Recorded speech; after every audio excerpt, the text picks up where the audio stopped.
নমস্কার বন্ধুরা, আজকে আমি সকালে বাজারে গিয়ে এই দেখুন কত বড় একটা টাটকা বর্ষার ইলিশ নিয়ে এসেছি। আজকে 1 কেজির ওপরে আছে।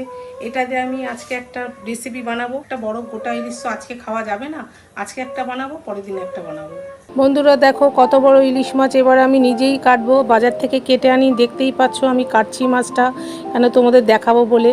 দেখো মাছের ভর্তি, পেট ভর্তি ডিম, কেন বাজার থেকে কাটলে ডিমগুলো নষ্ট হয়ে যায়। দেখুন এবার আমি কেটে নুন হলুদ সব মাখিয়ে নিলাম। জিরে আমি আগের থেকেই ভিজিয়ে রেখেছিলাম, জিরে শুকনো লঙ্কা, সেটা আমি মিক্সারে বেটে নিলাম। বেটে নিয়ে এবার আমি এটাকে পুরো মেখে নেবো কাঁচা তেল দিয়ে, মাছটাকে নুন টুন দিয়ে মেখে নিয়ে এবার আমি একটা টিফিন বক্সের মধ্যে ভরবো। এই দেখো ভরছি টিফিন বক্সের মধ্যে ভরে। এবার আমি কড়াইতে বা প্রেশার কুকারে দেবো না, এটাকে আমি ভাতের হাঁড়ির ভেতর, ভাত যতক্ষণ হবে মাছটাও ততক্ষণ হবে।